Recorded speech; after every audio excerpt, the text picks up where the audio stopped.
Guys out there, I'd like to take a minute to tell you about my GM Performance Parts LS7 570 427 crate motor. This is not it. This is the LS3 that I took out of my car. It's got about almost 80,000 miles on it. At 40,000 miles, I did a Howard's cam, some comp cams, trunnion upgrades.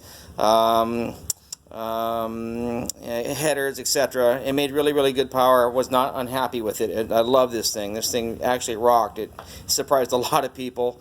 The cam was fairly mild. It was a daily driver. Like I said, I've almost got 80,000 miles on this car, and it's a 2015 SS 1LE car. So at 80,000 miles or almost, I had a rocker arm trunnion fail. I guess this is kind of a common thing, and when it failed, it ruined the lifter, ruined the cam, etc. So I had ordered a new cam, same cam that I had. Specs are 226, 236, 588, 604 on a 112. It's basically the same as the ASA cam, except I had Howard's put it on a 112 lobe center and give it more lift. And this thing rocked. It was a fantastic daily driver. Made 463 horse to the tire with 416 foot-pounds of torque. And it was a fairly tame cam. I had lots of piston to valve clearance. There was no issues there. So loved it. You know, and if it had not had a failure, I'd still be driving this thing. So, you know, I took the motor out, pulled it apart. You know, I got the heads over here, everything's kind of busted down, and I ordered another cam for it. I put a set of factory stock rocker arms on it. I'm not going to use the trunnion upgrade kit anymore. I'm done with that. Anyway, so I was thinking about maybe putting a 405-inch stroker kit that I had laying around for this thing. I had a K1 Technologies 3.9-inch stroke crank and H-beam rods and pistons and stuff. And yeah, the problem is I don't have machine shops locally that can take this on in a timely manner. And I'd be without my car for months on end. So fast forward, I got a news feed on my phone about the GM Performance Parts new LS7 427 570 horse motor for relatively inexpensive. I mean, I say it's still expensive, but you know, compared to like Texas Speed or some of the other ones out there, this is like $4,000 or $5,000 less money, and it's a kick-ass program. So the motor, it comes with, when you buy it right from the dealer, I bought mine from Jet Chevrolet in Auburn, Washington. They are a GM Performance Parts dealer. I highly recommend them. They've always treated me well. And you get free shipping if you go that route. You know, you pick it up right from your local dealer. But anyway, the motor, the LS7 570 427, comes with the F-body oil pan for a 98 to 02 Camaro F-body, like that one right there. That I am going to put that pan on that motor and stick it back in that car. So anyway, I took the pan off, put my LS3 pan on for my Gen 5 Camaro, and when I bolted it on, I ran into a problem, and I didn't know there was a problem until it was almost too late. The motor comes with the F-body pan, like I show here, and it comes with the windage tray and oil pump pickup, all for the F-body pan. But it also comes with some spacers to space the windage tray up off of the crankshaft so the crankshaft will clear. So I took those spacers and left them in the motor and put my windage tray off the LS3 onto it, and I had to add 2 more spacers. I happen to have some ARP hardware laying around, and they're just the right thickness as the GM Performance windage tray spacers, because you got to use all, I believe it's 10 of the spacers for the LS3 pan versus only 8 needed for the LS1, I guess it'd be, windage tray. So no big deal there. But what I ran into is after I got the windage tray bolted on, I rotated the motor, no problem, everything cleared great. Put all my accessories on it, put the oil pan on it, and I was actually putting on my air conditioning belt. It's a stretch belt. I was doing all this on the engine stand still. I was rotating the motor to put my belt on for the air conditioning, and the motor went clunk and stopped. I'm like, what the hell? You know, it turned over just fine with just the windage tray on it. Well, as it turns out, the LS3 oil pan has right here, has an oil pressure relief valve that will not clear the 4-inch stroke crank on the LS7. Had I not been putting my belt on, I never would have known. I probably would have hit the key and, you know, shit would have went flying out the side of the motor. I just got lucky on this one, guys, I'll be honest with you. So I pulled the pan back off, pulled the oil pressure relief valve out of the pan, plugged it. It's a 14 by 1.5 thread pitch hole. There's aftermarket companies online that offer a plug kit for it. I had one laying around, so I got lucky. I do a lot of LS stuff. I just happen to have the right plug here. And plugged the hole. Oil pan now fits and clears beautifully. So something to note, if you don't catch that when you're doing yours, it's going to make for a bad day for you. Another thing, the motor comes with the map sensor screwed into the, or pushed into the intake manifold on the LS7. This map sensor will not work in the LS3 wiring harness. The plug end is different.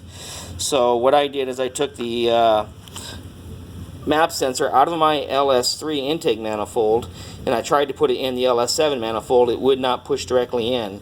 The diameter of the hole there is too big on the LS3 map sensor. So I have a belt sander here. I actually used a belt sander and kind of just went around it with the belt sander and made the diameter a little smaller and used a little skinnier O-ring, and voila, it pressed right in and it sealed up nicely. So cheap fix, it worked, and no problems there. The water pump and the harmonic balancer that come with the LS7 will not fit the LS3 accessories. I found that out after I bolted the accessories on and went to hang the belt on it. Hey stupid, this stuff don't line up. So I had to change the water pump and the harmonic balancer that the motor came with, and use my stock LS3 stuff. No problem, it went right on. There's a spacer. I'll talk about it a little bit more in a minute. There's a spacer that goes here because this is a... I'll talk about that in a minute. Anyway, so yes, you have to use the LS3 water pump, LS3 harmonic balancer, and something to note that the thermostat that comes with the LS7 is actually a 60 degrees Celsius or 158 degree Fahrenheit thermostat. So I swapped that out and put it in my LS7 as well on the LS3 water pump that I reused. So 160 degree thermostat went into the new motor. Anyway. So the exhaust manifolds that the LS7 comes with. These are for the Gen 5 2014-2015 Z28 Camaros. They look pretty nice, and they are, the right D port for the LS7. If you can see that or not, they got the right D port for the LS7 exhaust ports on the heads. But I wasn't gonna spend another $1,500 on another set of Cook's headers that match my D port heads. I just didn't think that was money well spent for the amount of performance that I would gain. So what I did do is I bought a set of Remflex part number 2008 header gaskets with an 1 7/8" bore diameter. I held those gaskets up to the ports of the heads on the LS7 to verify that they would not shroud the ports, and they don't. They fit beautifully. Then I held the gaskets up to the ports on the headers to make sure that the headers wouldn't also be porting or shrouding the ports, and they were perfect. No issues there. So I just bolted my headers using those head gaskets, or using these header gaskets, and everything seems to clear just fine. Doesn't look like there's any shrouding on the exhaust ports. Is it optimal? No. Is it going to make that much difference? Probably not, and I'm just going to roll with it. So, moving on. The original LS3, here's a shot of the dyno sheet that I got when I had it originally dynoed. I think I made 463 and like 416 foot-pounds of torque, all done at about 6,500 RPM. That's just the way the intake manifolds are set up on these LS3s. They're fantastic manifolds, but they're done at 65. So anyway, there's that.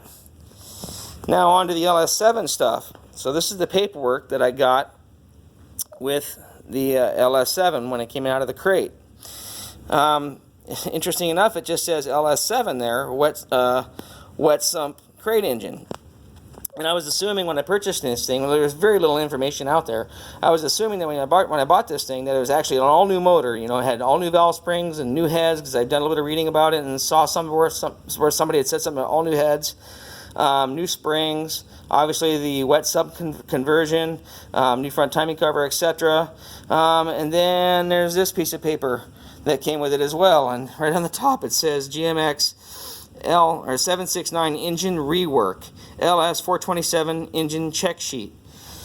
And in here it shows all of the parts that were transferred off of the normal LS7 to make this a wet sump motor with the new camshaft. And if you look through here, it shows an oil pan, oil filter, oil dipstick and tube, oil pickup, windage tray spacers. balancer, front cover, crankshaft sprocket, camshaft, oil pump, and crank spacer. Doesn't make any mention of new valve springs or any mention of, you know, revised cylinder heads or any of that. So that answers all of those questions that are going around on the internet about, you know, are these really a new motor? No, these are shelf motors that are LS7s that are dry sumped that have been converted by the engine rework tag here into a wet sump system with a new camshaft. Good, bad, or otherwise. I know these things have you know, valve guide issues. And I have no illusions of, you know, this thing's going to last forever. I know that I'm probably going to have to take these heads off the car, you know, in the first year and a half before, you know, they really wipe themselves out. And I actually was going to try to get a different cam for this thing because I wasn't real happy with the fact that it was on a 116 lobe center. And I wanted something on a 112 like my old cams. I really liked the mid-range that those cams provided. They really come on strong at like 3,000 RPM. And I know that the wider lobe center is going to be more linear. And I just like that peaky, punchy power, you know. And I would give up a little bit of higher RPM to have that mid-range. But what I found out in the aftermarket world, there's not a whole lot of cams available for the LS7s due to those 1:8 ratio rocker arms. All of the cams that are out there really, you know, have really big lift numbers.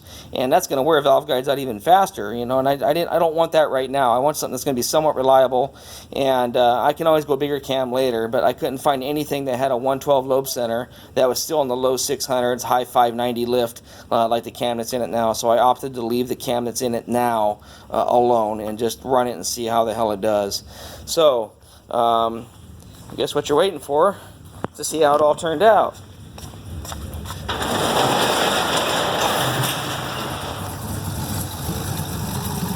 Here it is, in the car and running. So from concept to reality, we're talking about 14 days, 2 weeks, from when I saw the video of it online there from GM Performance Parts, to ordering the motor, the dealer getting the motor, and me putting it in the car. So, I mean, 2 weeks time from, you know, a dead motor to in and running and ordered. You know, it's pretty awesome, really. It's going to be hard to beat that anywhere. I'm still running this thing on the LS3 tune that I had. I have not had it tuned yet, and it fires up and idles beautifully. I've watched the air fuel trim, or the fuel trims on my scanner, and everything seems to stay within plus or minus 2 or 3 of 0 on short term and long term. And it actually's got some chop to it. It sounds pretty good.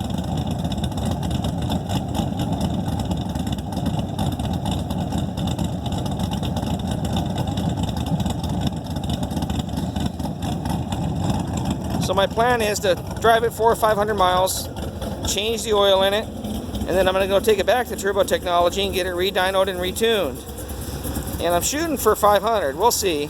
You know, but 500 number would be really, really awesome. And if it comes in at 475, it is what it is, you know. But I've driven it quite a bit.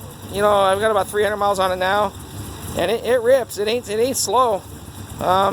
I'll keep you guys posted. We'll look for some dyno numbers here pretty soon. Take care, guys.